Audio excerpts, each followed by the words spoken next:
வணக்கம்ங்க.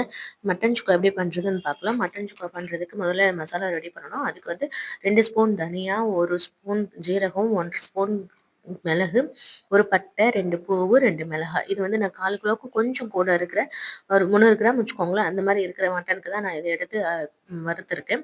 வறுத்து பொடி பண்ணி வச்சுக்கோங்க தனியா. அதுக்கப்புறம் அதே வாணல்லையே வந்து அ ஜெ எண்ணெய் ஊத்திட்டு, ஜீரகம் போட்டு, அதுக்கப்புறம் வெங்காயம், கருவேப்பிலை போட்டு நல்லா வதக்கணும். ஜீரகம் பொரியட்டுன்ட்டு நல்லா கருவேப்பிலையும், வெங்காயமும் வெங்காயம் வந்து சின்ன சின்னதா அரிஞ்சுக்கிட்டா தான் நமக்கு நல்லா சீக்கிரம் வேகும். நல்லா வதக்கிக்கோங்க. நல்லா வதங்குனதுக்கப்புறம், இதுக்கு தேவையான இஞ்சி பூண்டு பேஸ்ட் அதையும் போட்டு நல்லா வதக்கிக்கோங்க.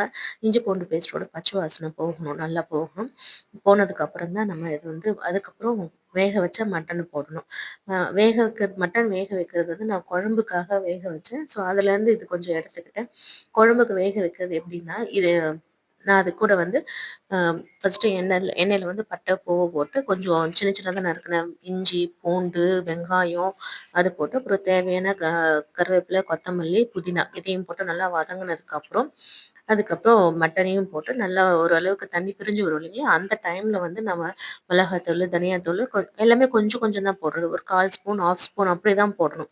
மஞ்சத்தூளு, மிளகாத்தூள், தனியாத்தூள் இதெல்லாம் போட்டு நல்லா கொஞ்சமா மட்டன் மசாலா தூள் போட்டு அது நல்லா வேக விடணும். 10 விசில் கிட்டக்க விட்டுறணும்.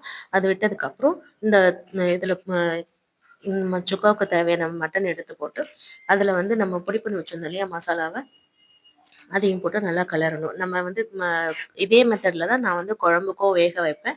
ஸோ நீங்க அப்படி ட்ரை பண்ணி பாருங்க. நான் ரொம்ப நல்லா டேஸ்ட்டா இருக்கும். அந்த வேக வைக்கிற தண்ணியும் வந்து பசங்களுக்கு நம்ம சூப்பு மாதிரி குடுத்தோம்னா ரொம்ப விருப்பமா சாப்பிடுவாங்க. ஏன்னா மைல்டு காரம் இருக்கும் இல்லைங்களா?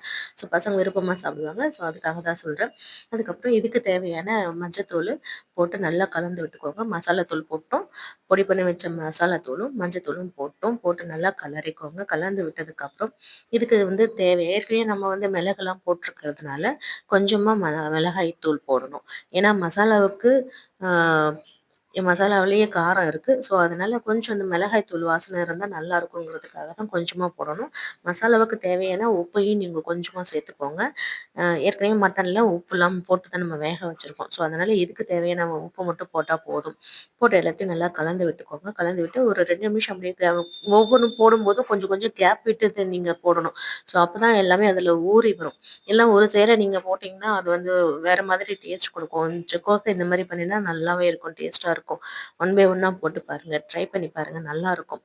தேவையான கொத்தமல்லி போட்டுக்கோங்க. நான் வந்து காரம் எங்களுக்கு வந்து மிளகாய் தூள் போட்டிருக்கிறதுனால, பச்சை மிளகாய நான் வந்து உடைச்சு தான் போட்டிருக்கேன். உங்களுக்கு பச்சை மிளகா வாசனை ரொம்ப பிடிக்கும் அப்படின்னா, ஜஸ்ட் நான் வாசனைக்காக தான் போட்டிருக்கேன்.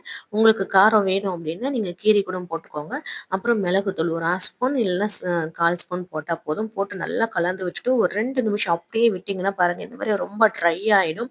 ட்ரை ஆனதுக்கப்புறம் பசங்களுக்கு எடுத்து நீங்க குடுத்தீங்கன்னா, பசங்க ரொம்ப மட்டன் சாப்பிடாத பிள்ளைங்க கூட ரொம்ப விருப்பமா சாப்பிடுவாங்க.